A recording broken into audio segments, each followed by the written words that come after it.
ತೆಕ್ಕನೆಯ ಕುಂಭಕರ್ಣನ ಕಂಡು ಕೂಗಿದನ್ ತಮ್ಮನಂ.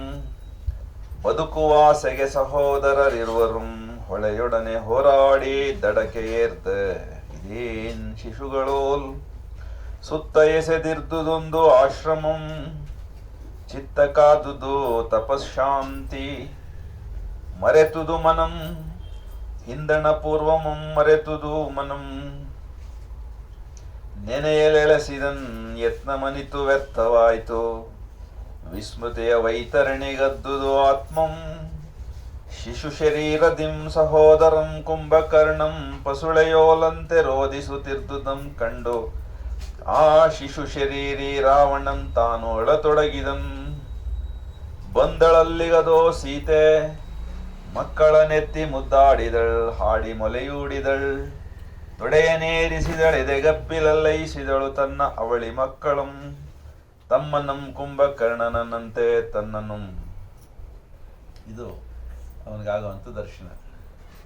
ಆ ರಕ್ತದ ಇದರೊಳಗಡೆ ರಕ್ತ ಅಂತ ಅಂದರೆ ಇಲ್ಲಿ ಜೀವದ ಯಾತ್ರೆ. ಅದು ಅದರೊಳಗಡೆಗೆ ಎಷ್ಟೋ ಜನ್ಮಗಳಾದ ಮೇಲೆ ನಮಗೆ ದರ್ಶನ ಆಗುತ್ತೆ, ಆತ್ಮದರ್ಶನ ಆಗುತ್ತೆ ಅನ್ನೋ ಹಾಗೆ ಇಲ್ಲಿ ಕುಂಭಕರ್ಣ ಮತ್ತು ರಾವಣ ಇಬ್ಬರು ಸೀತೆಗೆ ಆತ್ಮಜರಾಗಿ ಅಂದರೆ ಮಕ್ಕಳಾಗಿ ಹುಟ್ಟುತ್ತಾರೆ ಅಂಥೇಳಿ.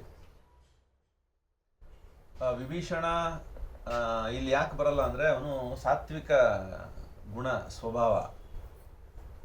3 ಥರ ಇದೆ ನಮಗೆ ಗುಣ, ತಮಸ್ಸು ಮತ್ತು ರಜಸ್ಸು ಸತ್ವ ಅಂಥೇಳಿ. ವಿಭೀಷಣ ಬಂದು ಸತ್ವಗುಣ ಪ್ರಧಾನ. ಹಾಗಾಗಿ ಅವನು ಸತ್ವ ಅನ್ನೋದು ಆತ್ಮಕ್ಕೆ ತುಂಬ ಹತ್ತಿರ, ರಾಮನ ಜೊತೆ ಸೇರ್ಕೊಂಡ್ಬಿಡ್ತಾನ ಅವನು. ಇವರಿಬ್ಬರು ತಮೋಗುಣ ಕುಂಭಕರ್ಣ, ರಜೋಗುಣ ರಾವಣ. ಸೊ ಇವರಿಬ್ಬರು ಅನಿವಾರ್ಯವಾಗಿ ಈ ಯಾತ್ರೆ ಒಳಗಡೆಗೆ ಹೋಗ್ಬೇಕಾಗತ್ತೆ.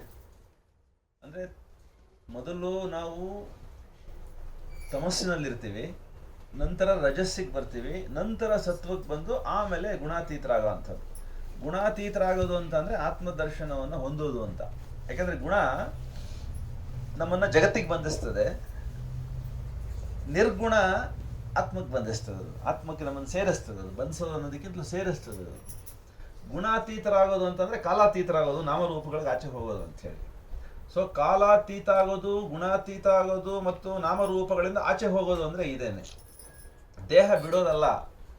ದೇಹ ಇರುವಾಗಲೇ, ಈ ಶರೀರದಲ್ಲಿ ನಾವು ಓಡಾಡುವಾಗಲೇ ಗುಣಾತೀತರಾದ ತಕ್ಷಣವೇ ಆತ್ಮದರ್ಶನ ಅನ್ನೋದು, ಆತ್ಮದೊಂದಿಗೆ ನಮ್ಮ ಸಾಯುಜ್ಯ ಅನ್ನೋದು ಸಂಭವಿಸ್ತದೆ. ಅದಕ್ಕೇನು ಕಾಲ ಏನು ಬೇಕಾಗಿಲ್ಲ, ಮತ್ತೆ ಸಾವು ಏನು ನಮಗೆ ಬರಲೇಬೇಕಂತೇನಿಲ್ಲ. ಈ ಕ್ಷಣದಲ್ಲೇ ಆತ್ಮದರ್ಶನ, ಬ್ರಹ್ಮ ಸಾಕ್ಷಾತ್ಕಾರ. ಯಾಕಂದರೆ ಬ್ರಹ್ಮ ಇಲ್ಲದೆ ನಾವಿಲ್ಲ, ಬ್ರಹ್ಮ ಇಲ್ಲದ ಎಡೆ ಇಲ್ಲ, ಬ್ರಹ್ಮನಿಲ್ಲದ ಯಾವ ಸೃಷ್ಟಿಯೂ ಇರಲಿಕ್ಕೆ ಸಾಧ್ಯವಿಲ್ಲ. ಹಾಗಾಗಿ ಆತ್ಮವೇ, ಬ್ರಹ್ಮವೇ ಆತ್ಮ ಅಂತ ನಾವು ಹೇಳಬೇಕು ಅಂಥೇಳಿ ರಮಣರು ಒಂದು ಶ್ಲೋಕದಲ್ಲಿ ಹೇಳ್ತಾರೆ.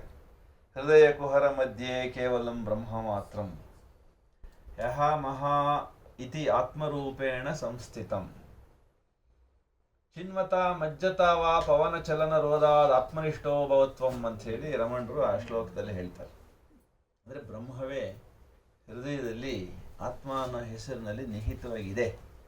ಅದನ್ನೇ ಚಿಂತಿಸಿ, ಅದನ್ನೇ ಭಾವಿಸಿ, ಅದರೊಳಗೆ ನಾವು ನಮ್ಮನ್ನು, ನಾನು ಅನ್ನೋದನ್ನು ಮುಳುಗಿಸಿಬಿಟ್ರೆ, ಚಿನ್ಮತ ಮಜ್ಜತ ವಾ ಪವನ ಚಲನ ರೋಧಾದ್ ಆತ್ಮನಿಷ್ಠೋ ಭವತ್ವಂ, ಭಾಳ ಸೊಗಸಾಗಿ 3 ಸಾಧನೆಗಳನ್ನ ಅವ್ರು ಹೇಳ್ತಾರೆ.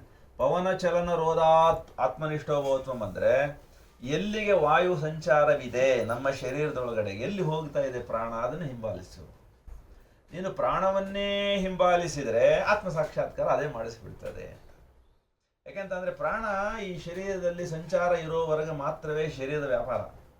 ಹಾಗಾಗಿ ಪ್ರಾಣ ಹೋದ ತಕ್ಷಣವೇ ಶರೀರ ಪಂಚಭೂತಗಳಲ್ಲಿ ವಿಸರ್ಜನೆ ಆಗುತ್ತೆ, ವಿಘಟನೆ ಆಗುತ್ತೆ, ಡಿಸಿಂಟಿಗ್ರೇಟ್ ಆಗುತ್ತೆ.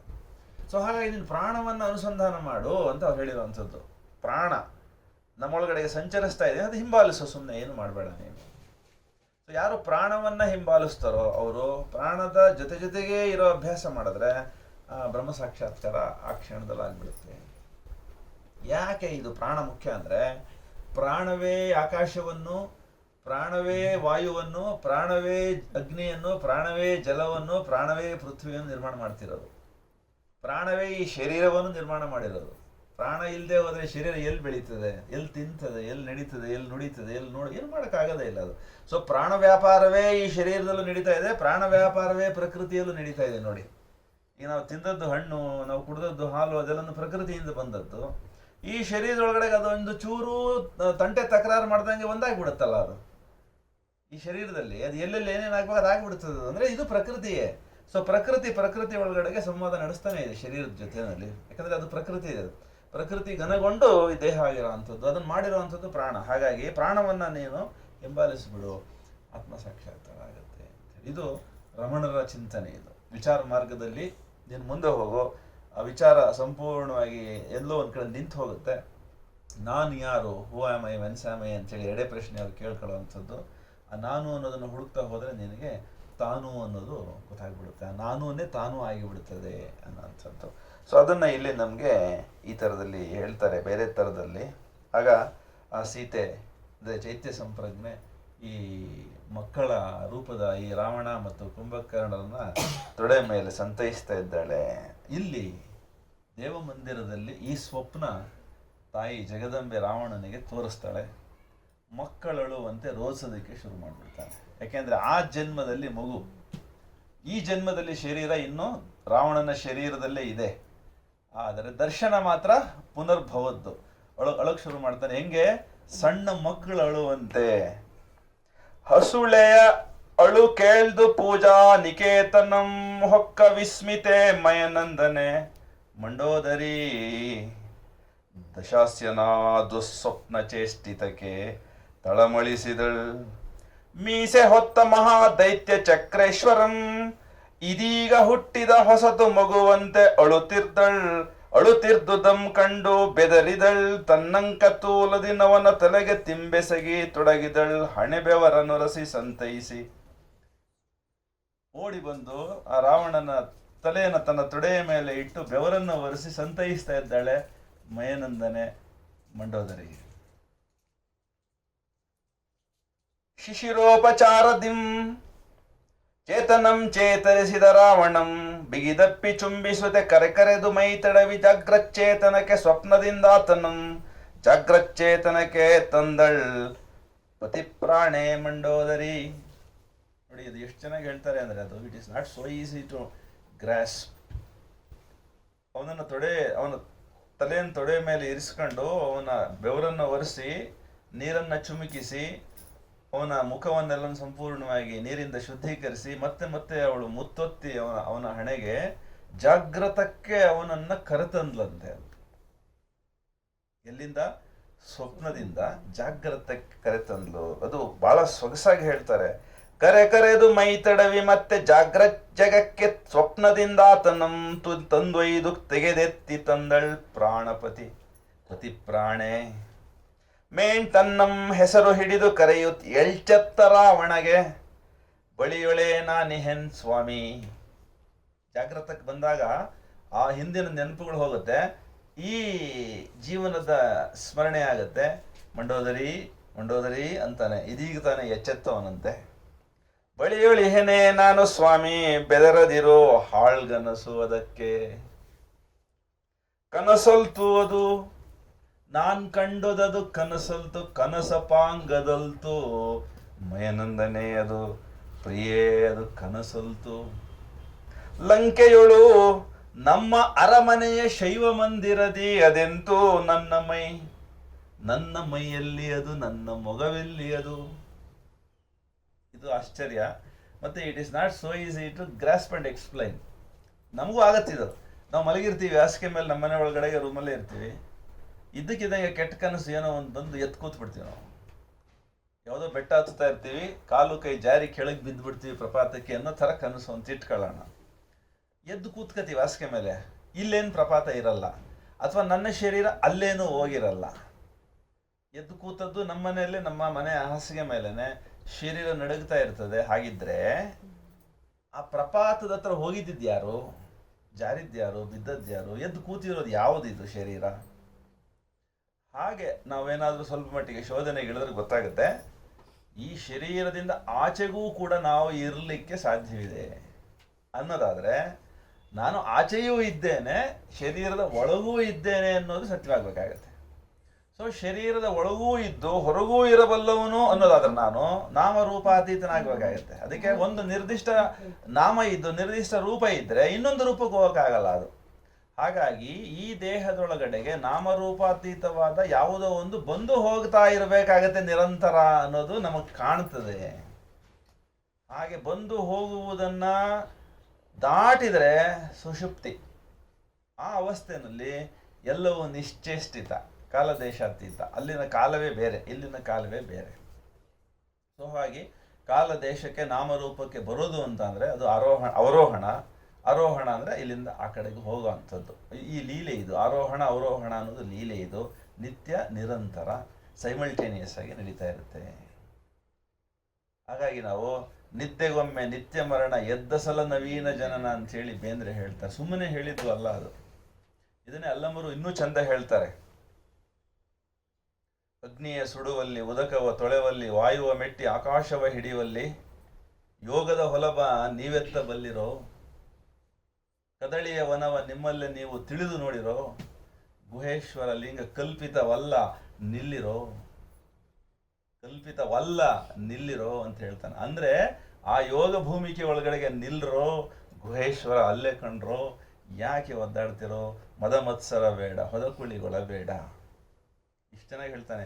ಅಹಂಕಾರ ಹೋಗ್ಬೇಕು, ಮಮಕಾರ ಹೋಗ್ಬೇಕು, ಮನಸ್ಸನ್ನು ನಿಗ್ರಹಿಸಿಬಿಟ್ರೆ ಅಥವಾ ಮನಸ್ಸನ್ನು ಉತ್ತರಿಸಿಬಿಟ್ರೆ ವಿಜ್ಞಾನ ಲೋಕದೊಳಗಡೆ ಗುಹೇಶ್ವರ ಕಾಣ್ತಾನೆ. ಅಂದರೆ ಎಲ್ಲ ಕಡೆ ಬಹಿರಂಗದೊಳಗಡೆ ವ್ಯಾಪಿಸಿರ್ತಕ್ಕಂಥ ಆತ್ಮತತ್ವದ ದರ್ಶನ ಆಗುತ್ತೆ. ಕನಸಲ್ತು ಅದು, ಕನಸ ಪಾಂಗಲ್ತು ಅದು. ಮಯನಂದನೆ ನಮ್ಮರ ಮನೆಯೊಳಗೆ ಲಂಕೆಯೊಳು ಈ ಶೈವ ಮಂದಿರದಲ್ಲಿ ನನ್ನ ಮೈಯಲ್ಲಿ ನನ್ನ ಮೊಗಮೆಲ್ಲಿ, ಇಲ್ಲಿ ಇಲ್ಲಿ ಹವು ಇಲ್ಲಿ ಹವು ಇಲ್ಲಿ ನಾನಾರು. ಇದನ್ನ ಯಾರು ಕೇಳ್ತಾ ಇದ್ದಾರೆ? ರಾವಣ ಹೆಂಡ್ತಿನ ಕೇಳ್ತಾ ಇದ್ದಾರೆ, ನಾನು ಯಾರು? ಇದ್ಯಾವುದಿದು? ಈ ದೇಹ, ಈ ಮುಖ, ನಾನು ಯಾರು? ದಶಗ್ರೀವ ಅಸುರೇಶ್ವರ ಮತ್ತೆ ಮಂಡೋದರಿ ಜೀವಿತೇಶ್ವರ ನೀವು. ಅಹುದೆ ಅಹುದೆ ಪ್ರಿಯೆ ಅಹುದೆ.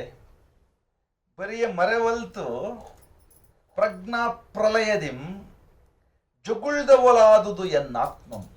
ಈ ಶಬ್ದಗಳು ಯೋಗದ ಸಂಬಂಧದವು. ಪ್ರಜ್ಞಾ ಪ್ರಲಯ, ನನ್ನ ಆತ್ಮ ಪ್ರಜ್ಞಾ ಪ್ರಲಯದಿಂದ ಜಗುಳ್ದುದು ಪುನರ್ಭವಕ್ಕೆ.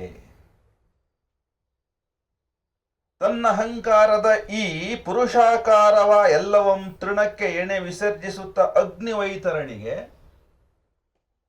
ಮಹಾಪ್ರಯತ್ನದನಲ್ತೆ ನಾನು ಹಿಂತಿರುಗಿದುದು. ಅವನು ಹೇಳ್ತಾ ಇದ್ದಾನೆ, ಏನು ಹೇಳ್ತಾ ಇದ್ದಾನೆ? ನನ್ನ ಈ ಅಹಂಕಾರ ಸಂಪೂರ್ಣವಾಗಿ ತೃಣಕ್ಕೆ ಎಣೆಯಾಗಿ ಮಾಡಿ ಅಗ್ನಿವೈತರಣಿಗೆ ವಿಸರ್ಜಿಸಿದ್ದಕ್ಕಾಗಿ ಅದು ಸಿದ್ಧಿಯಾಯಿತು, ನನಗೆ ಆತ್ಮ ಸಾಕ್ಷಾತ್ಕಾರವಾಯಿತು. ಹಿಂದೆ ಒಂದ್ಸರಿ ಅದನ್ನ ಹೆಂಡತಿಗೆ ಹೇಳಿರ್ತಾನೆ. ಮೂಲೋಕ ಮಿನ್ನೆಗಂ ಮತ್ತ ಮಿನ್ನಾದೊಡಂ ಕಾಣಲಾರದ ಕಾಣಬಾರದ ಕೊಳುಗುಳದಿ ದಶರಥ ಕುಮಾರನಂ ಜಗದೇಕ ವೀರನಂ ರಘುರಾಮನಂ ಸಮರಮುಖದೊಳ್ ಗೆಲ್ದು ತಂದು ಲಂಕೇಶ್ವರನ ಸರ್ವ ಗರ್ವವ ನಿರದೆ ಸೋಲಿಸಿದ ಮೈಥಿಲಿಗೆ ಕಪ್ಪ ಏನೆ ಕಾಣಿಕೆಯನ್ನು ಒಪ್ಪಿಸುವ ಆ ಭವ್ಯ ದೃಶ್ಯ ಪುಣ್ಯ ಬಿದ್ದರೆ ನಿನಗೂ ಕಾಣ್ಬೋದು ಪ್ರಿಯೆ ಅಂತ ಹೇಳಿರ್ತಾನೆ. ಅಂದ್ರೇನು? ಮೂಲೋಕ ಮಿನ್ನೆಗಂ ಮತ್ತ ಮಿನ್ನಾದೊಡಂ ಕಾಣಲಾರದ ಕಾಣಬಾರದ ಕೊಳುಗುಳ. ಕೊಳುಗುಳ ಅಂದ್ರೆ ಹೋರಾಟ. ಮೂಲೋಕ ಅಂದ್ರೆ ಸ್ಥೂಲ ಸೂಕ್ಷ್ಮ ಕಾರಣದಲ್ಲಿ ಕಾಣಬಾರದ ಕಾಣಲಾರದ. ನನ್ನೊಳಗೆ ಏನು ನಡೀತಾ ಇದೆ ನಿಮಗೆ ಕಾಣಲ್ಲ, ನಿಮ್ಮೊಳಗಡೆಗೆ ಏನು ನಡೀತಾ ಇದೆ ನನಗೆ ಕಾಣಲ್ಲ. ಹೋರಾಟ ಅಂತೂ ಇದ್ದದ್ದೇ ಇದೆ. ಅಲ್ಲಿ ಯಾರನ್ನ ಗೆಲ್ಲಬೇಕು? ರಘುರಾಮನಂ ಜಗದೇಕ ವೀರನಂ ದಶರಥ ಕುಮಾರನಂ ಗೆದ್ದು ತಂದು ಸೆರೆಯಾಳ್ ಮಾಡಿ ಸೀತೆಗೆ ಒಪ್ಪಿಸುವ ಭವ್ಯತಾ ದಿವ್ಯ ದೃಶ್ಯ ಪುಣ್ಯವಿದ್ದರೆ ನಿನಗೂ ಗೋಚರಿಸಬಹುದು. ಏನು ಹೇಳ್ತಾರೆ ಕುವೆಂಪು ಇದನ್ನ, ಈ ಮಾತುಗಳನ್ನು ಎಲ್ಲಿಂತಂದ್ರೆ ಇದನ್ನ ಅಂತಂದ್ರೆ ಉಪನಿಷತ್ತಿನ ದರ್ಶನ ಇದು. ಅಂದ್ರೆ ಸ್ಥೂಲ ಸೂಕ್ಷ್ಮ ಕಾರಣಗಳನ್ನು ದಾಟತಕ್ಕಂಥ ಸಾಧನೆ ಒಳಗಿರ್ಬೇಕು. ಜಾಗೃತ ಸ್ವಪ್ನ ಸುಷುಪ್ತಿ ಒಳಗಡೆಗೆ ನಾವು ಏನಾಗ್ತೀವಿ ಅನ್ನೋದನ್ನು ಅಧ್ಯಯನ ಮಾಡಬೇಕು. ಅದಕ್ಕೆ ಮಾಂಡುಕ್ಯ ಉಪನಿಷತ್ತೇ ಇದೆ. ಶಂಕರಾಚಾರ್ಯರದು 1000 ಪುಟದ ಭಾಷ್ಯ ಇದೆ. ಅದು ಓದಿದ್ರೆ ಸಾಕು. ಅವಸ್ಥಾತ್ರಯ ಜ್ಞಾನ ಆಗುತ್ತೆ ನಮಗೆ. ಹೇಗೆ ಜೀವ ಅವಸ್ಥೆಗಳಲ್ಲಿ 3 ಅವಸ್ಥೆಗಳಲ್ಲಿ ಕಾರ್ಯನಿರ್ವಹಿಸ್ತದೆ ಅನ್ನೋಂಥದ್ದು ದರ್ಶನ ಆ ಶಂಕರಾಚಾರ್ಯರ ಗ್ರಂಥದೊಳಗಡೆ ನಮ್ಗೆ ಆಗುತ್ತೆ. ಅದು ಅವಸ್ಥಾತ್ರಯ ದರ್ಶನ, ಅದು ಮಾಂಡುಕ್ಯ ಉಪನಿಷತ್ತು. ಅದನ್ನು ನಾವು ನಮ್ಮೊಳಗಡೆಗೆ ಅನುಸಂಧಾನ ಮಾಡಿದ್ರೆ, ಅವಸ್ಥಾತ್ರಯ ವಿಜ್ಞಾನ ನಮಗೆ ಪ್ರಾಪ್ತಿಯಾದರೆ ಆತ್ಮದರ್ಶನಕ್ಕೆ ಆ ಕ್ಷಣವೇ ಸಾಕು. ಆ 3 ಲೋಕದಲ್ಲಿ, ಜಾಗೃತ, ಸ್ವಪ್ನ, ಸುಷುಪ್ತಿಯಲ್ಲಿ, ಸ್ಥೂಲ ಸೂಕ್ಷ್ಮ ಕಾರಣದಲ್ಲಿ ವಿಶ್ವನಾಗಿ, ತೈಜಸ್ಸನಾಗಿ, ಪ್ರಾಜ್ಞನಾಗಿ ಜೀವನೇ ವ್ಯವಹರಿಸ್ತಾನೆ. ಅದು ಹೋರಾಟ. ಇಲ್ಲಿ ಹೋರಾಟ, ಅಲ್ಲಿ ಹೋರಾಟ, ಅಲ್ಲೂ ಹೋರಾಟ. ಈ ಹೋರಾಟದಲ್ಲಿ ರಾಮ ಸಿಗ್ತಾನೆ ನಮಗೆ. ಅಂದರೆ ಜ್ಞಾನ ಯಾವುದು? ಆತ್ಮಜ್ಞಾನ. ಅದನ್ನು ತಂದು ಏನು ಮಾಡಬೇಕು? ಸೀತೆಗೆ ಒಪ್ಪಿಸಬೇಕು. ಸೀತೆ ಯಾರಿಲ್ಲಿ? ಜೀವ. ಜೀವ ಏನಾಗಿದೆ? ಭವಕ್ಕೆ ಬಂದಿಯಾಗಿದೆ, ದೇಹಕ್ಕೆ ಬಂದಿಯಾಗಿದೆ. ದೇಹ ನಾನು ಅಂತ ಭಾವಿಸ್ಬಿಟ್ಟಿದೆ. ಈ ದೇಹ ನಾನು ಅನ್ನೋ ಅವಿದ್ಯೆ ಹೋದರೆ ದೇಹ ಕೇವಲ ಪ್ರಕೃತಿಯಿಂದ ಆಗಿರುವಂಥದ್ದು ಅನ್ನೋ ದರ್ಶನ ಆಗುತ್ತೆ. ಇದು ನನ್ನದಲ್ಲ, ಇದು ಪ್ರಕೃತಿ, ಇದು ಅಂತ ಗೊತ್ತಾಗುತ್ತೆ. ಮತ್ತು ನಾನು ಸಾವಿಲ್ಲದ, ಕಾಲದೇಶಗಳಿಗೆ ಅತೀತನಾದ, ನಾಮರೂಪ ಇಲ್ಲದ ಪುರುಷ ಅಥವಾ ಪರಮೇಶ್ವರ ಅಥವಾ ವಿಶ್ವಾತ್ಮಕವಾದ ಶಕ್ತಿ ಯಾವುದು ಇದನ್ನು ನಡೆಸ್ತಾ ಇದೆಯೋ ಅದೇ ನಾನು ಅನ್ನೋವಂಥ ದರ್ಶನ ಆಗುತ್ತೆ. ಅದು ಆತ್ಮ ಸಾಕ್ಷಾತ್ಕಾರ. ಸೊ ಅದು ಈ ರಾವಣನಿಗೆ ಆಗತ್ತೆ. ಅದನ್ನ ಹೇಳ್ತಾ ಇದ್ದಾರೆ. ಏನು? ಪ್ರಜ್ಞಾ ಪ್ರಲಯದಿಂ. ಪ್ರಜ್ಞೆ ಅನ್ನೋದು ನಿರಂತರವಾಗಿ ನಮ್ಮೊಳಗಡೆ ಇದ್ದೇ ಇರ್ತದೆ. ನಾವು ಕನಸಿನಲ್ಲಿದ್ದಾಗಲೂ ಇರುತ್ತೆ, ನಿದ್ದೆನಲ್ಲಿದ್ದಾಗಲೂ ಇರುತ್ತೆ, ಜಾಗೃತದಲ್ಲಿದ್ದಾಗಲೂ ಇರುತ್ತೆ. ಅದು ಇಲ್ಲದೆ ಇರೋ ಸೆಕೆಂಡ್ ನಮ್ಮಲ್ಲಿ ಇಲ್ವೇ ಇಲ್ಲ. ಅಕಸ್ಮಾತ್ ಅದು ಆಬ್ಸೆಂಟ್ ಆದರೆ ನಾವು ಆಬ್ಸೆಂಟ್ ಆದ್ವಿ ಅಂತಲೇ ಅರ್ಥ. ಒಂದು ವೇಳೆ ನಾವು ಏನಾದರೂ ಅಚಾತುರ್ಯದೊಳಗಡೆ ಸಿಕ್ಕಾಕೊಂಡ್ರೆ ನಮಗೆ ಎಷ್ಟು ಶರವೇಗದಲ್ಲಿ ಬಂದು ನಮ್ಮನ್ನು ಅದು ಕಾಪಾಡ್ತದೆ ಅನ್ನೋದು ನಮ್ಗೆ ಅನುಭವ ಆಗಿದೆ. ಎಷ್ಟೋ ಸಾರಿ ನಾವು ನೋಡಿದ್ದೀವಿ ನಮ್ಮ ಜೀವನದೊಳಗಡೆಗೆ. ಒಂದ್ಸರಿ ನಾವು ಕಾರ್ನಲ್ಲಿ ಹೋಗ್ತಾ ಇದ್ವಿ ನಮ್ಮ ಕಾಲೇಜ್ಗೆ. ಡಿವೈಡರ್ ಇರೋ ಅಂತ ರೋಡದು, ಜೋರಾಗಿ ನಮ್ಮ ಕಾರ್ 100 ಸ್ಪೀಡು. ಒಂದು ನಾಯಿ ಅದು ನಮ್ಮನ್ನು ನೋಡಲಿಲ್ಲ. ಅದು ಬಂತು, ಡಿವೈಡರ್ ನೆಗೆದು ಒಂದು ಕಾಲನ್ನು ಕೆಳಗಿಡ್ತು. ನಾನು ಹಾರನ್ ಮಾಡಿದೆ. ತಕ್ಷಣ ವಾಪಸ್ಸು ಕಾಲನ್ನು ಎತ್ಕೊಂಡು ಡಿವೈಡರ್ ಮೇಲೆ ನಿಂತ್ಕತ್ತದು. ಮೈಕ್ರೋ ಸೆಕೆಂಡ್ ನಿಂತಲು ವೇಗ ವಾಪಸ್ ನಿಂತ್ಕತ್ತದು. ಇಟ್ಟು ಕಾಲನ್ನು ಹಿಂದಕ್ಕೆ ತಗತ್ತದು. ಆ ನಾಯಿ ತೀರ್ಮಾನ ಮಾಡಿ ತಗೊಂಡಿದ್ದಲ್ಲ ಅದು. ಅದ್ರೊಳಗಡೆಗಿದ್ದ ಪ್ರಜ್ಞೆ ಆ ಕಾಲನ್ನ ಹಿಂದಕ್ಕೆ ಎತ್ತಿಟ್ಟಿದ್ದು. ನಾನು ಹಾರನ್ ಮಾಡಿದ್ದಿರ್ಬೋದು, ಅದು ಕಾಲನ್ನು ತೆಗೆದಿದ್ದಿರ್ಬೋದು. ನನ್ನ ಪ್ರಜ್ಞೆಯಿಂದ ಪೂರ್ವಕವಾಗಿ ನಡೆದದ್ದು ಅಲ್ಲ, ಅದು ಕಾಲನ್ನು ಹಿಂದಕ್ಕೆ ತೆಗೆದಿದ್ದು ಅದರ ಇಚ್ಛೆಯಿಂದ ನಡೆದದ್ದು ಅಲ್ಲ. ಅಷ್ಟು ವೇಗವಾಗಿತ್ತು ನಮ್ಮ ಈ ಘಟನೆ. ಅವಾಗ ನಾನು ಪಕ್ಕದಲ್ಲಿದ್ದವ್ರು ಹೇಳಿದೆ, ನೋಡಿ ಅದು ನಾಯಿ ಅಂತೀವಿ ನಾವು, 1 ಸೆಕೆಂಡಲ್ಲಿ ಅದು ಕಾಲನ್ನು ಹಿಂದಕ್ಕೆ ತೆಗೆದು ನಿಂತ್ಕೋದು. ಮೈಕ್ರೋ ಸೆಕೆಂಡಲ್ಲಿ ಆಕ್ಸಿಡೆಂಟ್ ಆಗಬೇಕಾಗಿತ್ತು. ಅದಕ್ಕೆ ಬಚಾವಾಯಿತು ಅಂದರೆ ಬಚಾವ್ ಮಾಡಿದ್ದು ಯಾವುದು? ಪ್ರಜ್ಞೆ. ಅದು ಪ್ರಲಯವಾದರೆ ಆ ಕ್ಷಣದಲ್ಲಿ ನಾವು ಇಲ್ದಂಗೆ ಆಗ್ತೀವಿ. ನಮಗದು ಅನುಭವ ಇದೆ. ನಾವು ಮಲ್ಕತ್ತೀವಲ್ಲ, ನಾವು ಮಲ್ಕೊಂಡಾಗ ನಮಗೆ ನಮ್ಮ ಶರೀರದ ಪ್ರಜ್ಞೆ ಇರ್ತದೋ? ಉಸಿರಾಟ ನಡೀತಾ ಇರ್ತದಲ್ಲ, ಶರೀರದಲ್ಲಿ ಉಸಿರಾಟ ನಿಂತೋಗಿರಲ್ಲ, ಆದರೆ ನಮಗರಿವಿರಲ್ಲ. ಹಾಗಾದ್ರೆ ಉಸಿರಾಟ ಮಾಡ್ತಿರೋದು ಯಾವುದೋ ಒಂದು ಅದರೊಳಗಡೆ ಪ್ರೆಸೆಂಟ್ ಇರಲೇಬೇಕಲ್ಲ. ಹೃದಯ ಬಡಿತಾ ಇದೆ, ರಕ್ತ ಸಂಚರಿಸ್ತಾ ಇದೆ, ಜೀರ್ಣಕ್ರಿಯೆಗಳು ನಡೀತಾ ಇದೆ, ಎಲ್ಲ ಬಯಾಲಜಿಕಲ್ ಪ್ರಾಸೆಸ್ ನಡೀತಾನೆ ಇದೆ. ನಡೆಸೋರು ಯಾರು? ಅದರೊಳಗೆ ಕನಸು ನಡೀತಾ ಇರುತ್ತಲ್ಲ, ಅದನ್ನು ನೋಡ್ತಿರೋರು ಯಾರು? ಅಂದರೆ ಯಾರೋ ಒಬ್ಬ ನಿತ್ಯ ಸಾಕ್ಷಿ ಅನ್ನೋದು ನಮ್ಮ ಕನಸನ್ನು, ನಮ್ಮ ಜಾಗೃತವನ್ನು, ನಮ್ಮ ಸುಷುಪ್ತಿಯನ್ನು ಏಕಕಾಲದಲ್ಲಿ ಏಕಪ್ರಕಾರವಾಗಿ ನೋಡ್ತಾ ಇರೋಂಥದ್ದು ಇರಲೇಬೇಕಲ್ಲ. ಅದೇ ಪ್ರಜ್ಞೆ. ಅದು 1 ಸೆಕೆಂಡ್ ಇಲ್ಲೂ 1 ಸೆಕೆಂಡ್ ಅಲ್ಲೂ ಅಂತ ಅಲ್ಲ, ಸರ್ವಗತವಾಗಿ ಸರ್ವಂಕಷವಾಗಿ ಎಲ್ಲ ಕಡೆಗೂ ಅದು ಇದ್ದೇ ಇರ್ತದೆ. ಕಾಲ ಇದ್ರೂ ಇರ್ತದೆ, ಕಾಲ ಇಲ್ಲದೆ ಇದ್ರೂ ಇರ್ತದೆ. ದೇಶ ಇದ್ರೂ ಇರ್ತದೆ, ದೇಶ ಇಲ್ಲದೆ ಇದ್ರೂ ಇರ್ತದೆ. ಅದನ್ನೇ ಪ್ರಜ್ಞೆ ಅಂತೇಳಿ ಹೇಳ್ತಾರೆ. ಅದು ಎವ್ರಿವೇರ್. ಅದಕ್ಕಾಗಿ ಅದು ನಮ್ಮೊಳಗಡೆಗೂ ಇದೆ. ಆ ಅರಿವು ನಮಗೆ ಅನೇಕರಿಗೆ ಇಲ್ಲ. ಆದ್ದರಿಂದ ನಾವು ನಾನು ನಮ್ಮದು ಅನ್ನೋವಂಥದ್ರೊಳಗಡೆಗೆ, ಅಹಂಕಾರದೊಳಗಡೆಗೆ ವ್ಯವಹಾರ ನಡೆಸ್ತಾ ಇರ್ತೀವಿ ನಾವು. ಯಾವಾಗ ಪ್ರಜ್ಞೆಯ ಒಂದು ಸ್ಪಷ್ಟ ಪರಿಚಯ ಸ್ಪರ್ಶ ಆಗುತ್ತೆ ನಮಗೆ, ನಾನು ಅನ್ನೋದು ಬಿದ್ದೋಗ್ಬಿಡ್ತದೆ. ಅದು ಪ್ರಲಯ. ನಾನು ಹೋಗ್ಬಿಟ್ರೆ ಪ್ರಲಯ. ಅದು ಪ್ರಲಯ ಯಾವುದು? ಅಹಂಕಾರದ ಪ್ರಲಯ. ಪ್ರಿಯೆ ನಕ್ಕು ನುಡಿದ ವಿನೋದಮ್ಮಂ ಕಂಡು ಅಂತೆ ಯಾವುದೋ ಋಷ್ಯಾಶ್ರಮದಲ್ಲಿ ನಾವು, ದಿವಂಗತ ಸಹೋದರ ನಾನು, ವೈದೇವಿಗೆ ಆತ್ಮಜರಾಗಿ ತೊಡೆಯೇರ್ದು ರೋಧಿಸುತ್ತಿದ್ದಂತೆ ಕನಸಾಯಿತು. ಮುನ್ನೆ ಒರೆಯಲ್ ಎಮ್ಮ ಎದೆ ಸುಮ್ಮನಿದ್ದು ದಾಣ್ಮಂಗೆ. ಅವಳಿಗೆ ಅದನ್ನು ಕೇಳಿ ಏನು ಹೇಳಬೇಕು ಅಂತ ಗೊತ್ತಾಗ್ಲಿಲ್ಲ. ಯಾಕೆ ಅಂತ ಅಂದ್ರೆ ಆ ದರ್ಶನ ಅವಳಿಗಾಗ್ಲಿಲ್ಲ. ರಾವಣ ಸತ್ತು, ಕುಂಭಕರ್ಣ ಸತ್ತು, ಸೀತೆಗೆ ಮಕ್ಕಳಾಗಿ ಹುಟ್ಟಿದ್ದನ್ನು ಇವನ್ ನೋಡ್ದ. ಮಂಡೋದರಿ ನೋಡಿಲ್ಲ. ಮುಂದೆ ಏನು ಹೇಳ್ಬೇಕು ಅನ್ನೋ ಅವಳಿಗೆ ಗೊತ್ತಾಗ್ಲಿಲ್ಲ, ಭಾವ ಆಗ್ಲಿಲ್ಲ ಅವಳಿಗೆ. ಹಾಗಾಗಿ ಸುಮ್ಮನೆ ಇದ್ಲು. ಮೇನ್ ಕನಸಾಯ್ತೆ, ಅವಳು ಕೇಳ್ತಾಳೆ, ಕನಸಾಯ್ತೆ ಅಲ್ತಲ್ತು. ಅದು ಎಂತು ಕನಸಪ್ಪ ಹಂಗಲ್ತು, ಅದು ಅಲ್ತಲ್ತು, ಅದು ಕನಸಪ್ಪ ಹಂಗಲ್ತು. ರಾವಣ ಹೇಳ್ತಾನೆ ಮಂಡೋದರಿಗೆ, ಅಲ್ತಲ್ತು ಅಂತೂ ಎಂತು ಅದು ಕನಸಪ್ಪ ಹಂಗಲ್ತು. ಹೆಂಗೆ ಯೋಚನೆ ಮಾಡೋದು ಅದು ಕನಸಂತೂ ಅಲ್ಲ ಅಂತ ನನಗೆ ಸ್ಪಷ್ಟ ಇದೆ. ಮೇನ್ ಅಂದ್ರೆ ಮತ್ತೆ ಅನುಭವ ವಿಶೇಷಮಂ ನಾನು ಎಂತೂ ಹೇಳ್ವೆನ್ ಮಾಡದಿ ನಿನಗೆ. ಅನುಭವ ವಿಶೇಷಮಂ ನಾನು ಎಂತೂ ಹೇಳ್ವೆನ ಮಾಡದಿ ನಿನಗೆ. ಹೋಲಿಸುವುದಕ್ಕೂ ಅಸದಳಂ ತಾನದು, ಹೋಲಿಸಿ ಹೇಳೋದಕ್ಕೂ ಸಾಧ್ಯವಿಲ್ಲ. ಅಸಾಮಾನ್ಯಂ ನಿರುಪಮಂ, ಅಸಾಮಾನ್ಯಂ ನಿರುಪಮಂ. ನಿರುಪಮಂ ಅನುಪಮಂ ಅಂತಂದ್ರೆ ಇನ್ನೊಂದು ಅದನ್ನ ತೋರ್ಸೋದಿಕ್ಕೆ ಹಿಂಗಿದೆ ಅಂತ ಹೇಳಕ್ ಸಾಧ್ಯ ಇಲ್ಲ. ನಿರುಪಮಂ ಅಸಾಮಾನ್ಯಂ. ನನಗೂ ಇದೆ ಮೊದಲು ಅದು, ನನಗೂ ಇದೆ ಮೊದಲು ಅದು, ಎಂತೂ ಅದು ಕನಸಲ್ತು. ಅವಳು ಹೇಳ್ತಾಳೆ ನೋಡಿ, ಇದು ಬಹಳ ಇಂಪಾರ್ಟೆಂಟ್. ಇದು ಸೀತೆಯಳು ನಿನಗೆ ಈಗ ಇರುವ ಒಂದು ಸಾತ್ವಿಕದ ಭಾವಶುದ್ಧಿ, ಸೀತೆಯಳು ನಿನಗೆ ಇರುವ ಈಗ ಒಂದು ಸಾತ್ವಿಕದ ಭಾವಶುದ್ಧಿ, ಆ ಪ್ರತಿಮೆಯನ್ನ ಪಡೆದು ಸ್ವಪ್ನದಳು ದರ್ಶಿಸಿದೆ. ಓಹೋ, ತಂಗಿ ಉಪದೇಶ ಯಾತದೆ ನಿನಗೆ. ತಂಗಿ ಅಂದ್ರೆ ಅವಳ ಚಂದ್ರನಕ್ಕಿ ಅಂತ, ಶೂರ್ಪನಕ್ಕಿ ಅಂತ ತಂಗಿ ಅಂದ್ರೆ ಅವನಿಗೆ ತಂಗಿ. ಓಹೋ, ತಂಗಿಯ ಉಪದೇಶವಾದೋ ನಿನಗೆ ಅಂತಾನೆ. ಯಾಕೆಂದ್ರೆ ನಿಮ್ಗೆ ಗೊತ್ತಿಲ್ಲ ಇದು. ಅವಳು ಹೇಳಿರ್ತಾಳೆ, ಅಣ್ಣ ನೀನೆಂದು ಹೋಲು ಸೀತೆ ನಮ್ಮನ್ನರಂತೂ ಸ್ತ್ರೀ ಅಲ್ಲ ಕಣೋ, ಮತ್ತೇನು ದೇವಿ, ಅವಳನ್ನು ನೀನು ಯಾವ ಕಾರಣಕ್ಕೂ ಪಡೆಯೋದಿಕ್ಕೆ ಸಾಧ್ಯ ಇಲ್ಲ ಅಣ್ಣ, ಬಿಟ್ಟುಬಿಡು ಆ ಪ್ರಯತ್ನ. ನನ್ನಿಂದ ಶುರುವಾಯಿತು ಇದು, ನಾನೇ ಅಂತ್ಯ ಹಾಡ್ತೇನೆ, ಈ ಸೀತೆನ ನಾನೇ ತಗೊಂಡೋಗಿ ರಾಮನಿಗೆ ಒಪ್ಪಿಸ್ಬಿಡ್ತೀನಿ, ಅನುಮತಿ ಕೊಡು ಸಾಕು, ನೀನು ಇನ್ನೇನು ಮಾಡಬೇಡ ಅಂತ ಕೇಳ್ತಾಳೆ.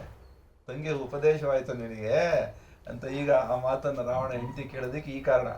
ಹಿಂದೆ ಅವಳು ತಂಗಿ ಜೊತೆ ಮಾತಾಡುವಾಗ ಅವಳು ಹೇಳಿರ್ತಾಳೆ, ಅಣ್ಣ ಈ ಹಚ್ಚಿದ ಬೆಂಕಿ ನಾನೇ ಆರಿಸ್ತೇನೆ, ನನಗೆ ಅನುಮತಿ ಕೊಡು ಸಾಕು. ಸೀತೆ ಹೆಣ್ಣಲ್ತು ದೇವಿ ನೀನೆಂದು ಹೋಲು, ಅವಳು ಹೆಣ್ಣಲ್ಲ ಅಣ್ಣ, ದೇವತೆ. ಅವಳನ್ನು ನೋಡಿದ ಮೇಲೆ ಗೊತ್ತಾಯ್ತು ನಾನು ಎಷ್ಟು ಹೊಲಸು ಬದುಕ್ತಾ ಇದ್ದೇನೆ ಅಂಥೇಳಿ.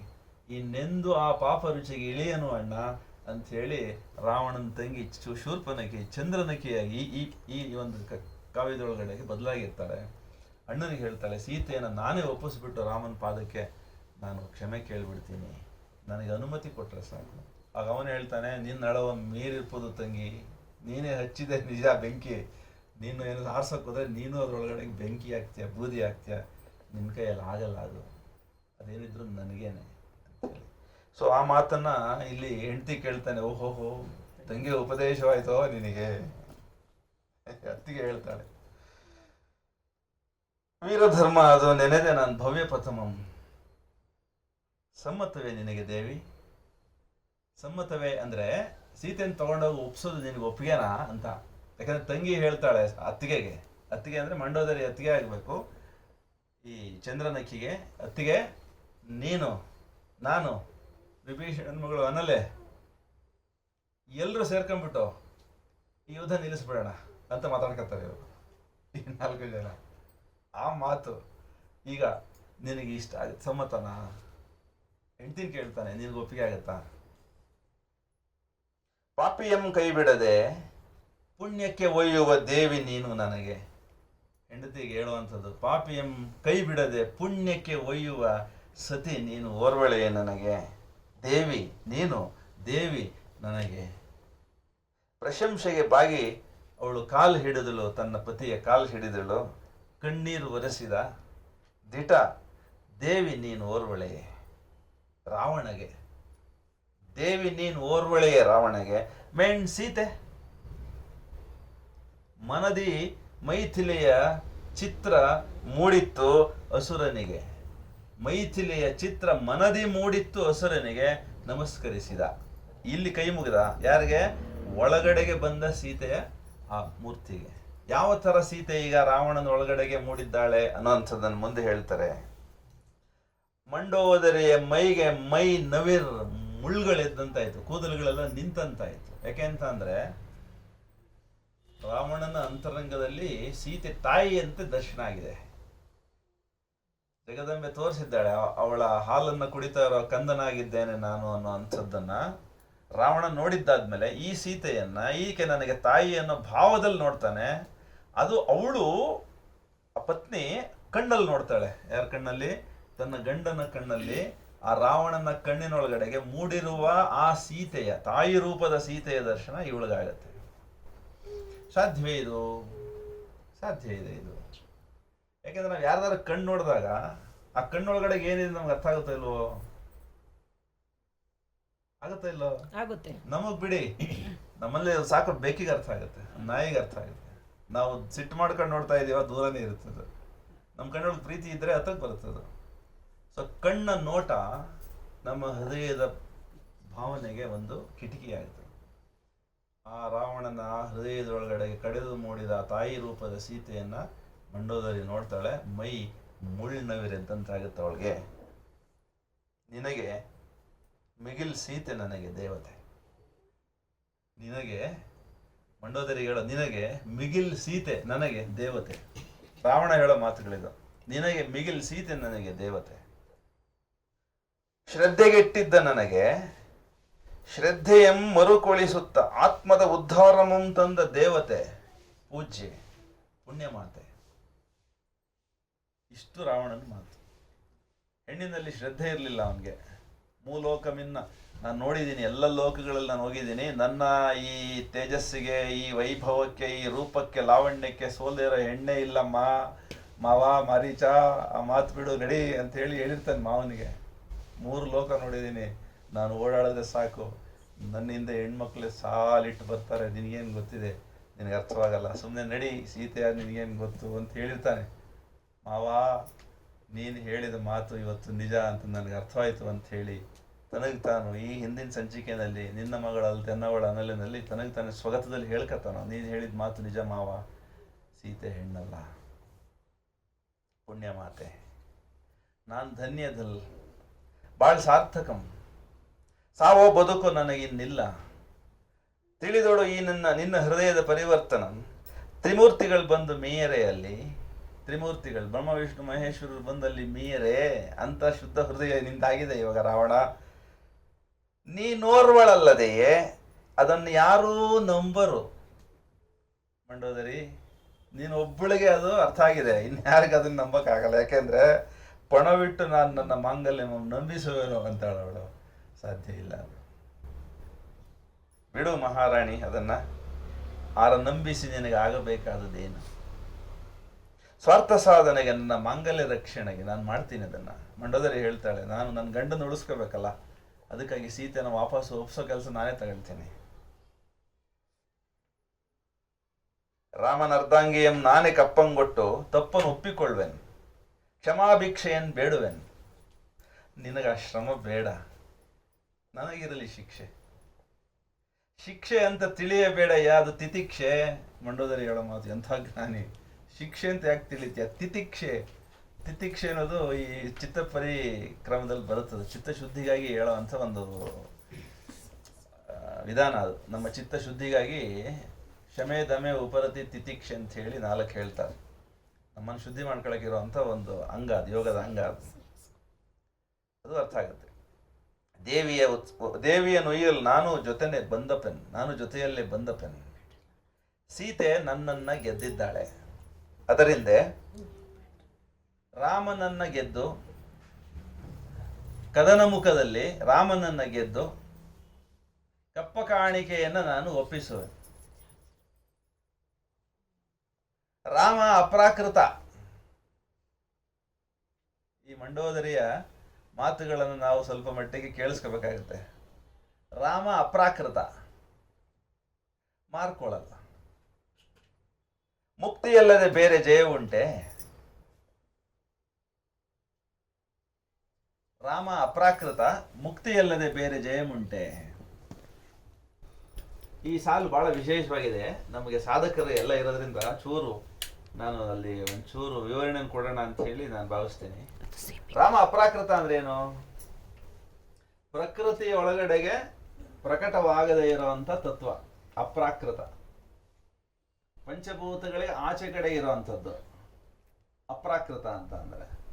ಮಾರ್ಕೊಳ್ಳಲ್ಲ, ಅದನ್ನ ಪಡೆಯೋದು ಹೆಂಗೆ? ಇಂದ್ರಿಯಗಳಿಗೆ, ನಮ್ಮ ಇಂದ್ರಿಯಗಳಿಗೆ, ನಮ್ಮ ಚಿತ್ತದ ಒಳಗಡೆಗೆ, ಅಂತಃಕರಣದ ಒಳಗಡೆಗೆ ಹಿಡಿಯೋದು ಹೆಂಗೆ ಅದನ್ನ? ರಾಮ ಅಪ್ರಾಕೃತನ್, ಮಾರ್ಕೊಳ್ಳಲ್ಲ. ಮುಕ್ತಿಯಲ್ಲದೆ ಬೇರೆ ಜಯಮುಂಟೆ, ಇದು ಪ್ರಶ್ನೆ.